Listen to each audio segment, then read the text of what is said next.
ഓം അമൃതേശ്വര്यै നമ. അമ്മ ദർശനം കൊടുക്കുന്നു. പുറകിലിരിക്കുന്ന രണ്ട് ഭക്തകൾ അമ്മ കൈനീട്ടുമ്പോൾ പഴങ്ങൾ വെച്ചു കൊടുക്കുന്നുണ്ട്. അത് പ്രസാദമായി അമ്മ ദർശനത്തിയ ഭക്തന്മാർക്ക് കൊടുക്കുന്നു. ഒരു ഭക്ത പറഞ്ഞു, ഞാനിപ്പോൾ വരാം, ഇവിടെ മറ്റാരെയും നീ ഇരുത്തണ്ട.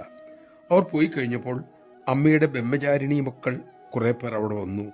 അതിൽ ഒരു ബ്രഹ്മചാരിണി ഇരുന്നത് പഴം കൊടുക്കുന്ന ഭക്തയുടെ വളരെ സമീപത്താണ്. ആ ഭക്ത അവരോട് മെല്ലെ മാറിയിരിക്കാൻ പറഞ്ഞു. ബ്രഹ്മചാരിണിയാട്ടെ അത് കേൾക്കാത്ത ഭാവത്തിൽ അവിടെ തന്നെ ഇരുന്നു.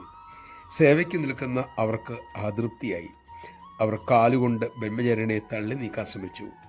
ആ സമയം അവർ അമ്മയെ നോക്കിപ്പോയി. അപ്പോൾ കണ്ടത് ഭയജനകമായ മുഖത്തോടെ തീക്ഷ്ണമായ നോട്ടത്തോടെ നോക്കുന്ന അമ്മയാണ്. കാളി രൂപം, മഹാകാളിയുടെ രൂപം. അവർ പകച്ചുപോയി. മനസ്സാ ക്ഷമ പറഞ്ഞു.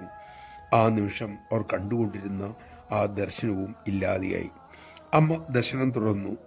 മറ്റാരും താൻ കണ്ടത് കണ്ടില്ലെന്നും അവർക്ക് മനസ്സിലായി. നമഃശിവായ.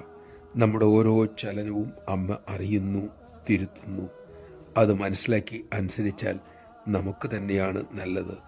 സേവ ചെയ്യാൻ മാത്രമേ നമ്മെ അനുവദിച്ചിട്ടുള്ളൂ. മറ്റൊരു അധികാരവും അമ്മ നമുക്ക് നൽകിയിട്ടില്ല. ഈ സത്യം ഉൾക്കൊള്ളാൻ നമുക്ക് സാധിക്കട്ടെ. അപ്പോൾ ആരെയും കുറ്റപ്പെടുത്തുവാനോ നിന്ദിക്കുവാനോ പഴിക്കുവാനോ നമുക്ക് തോന്നില്ല. അതിനുള്ള പാകത അമ്മ തന്നെ നമുക്കേകട്ടെ.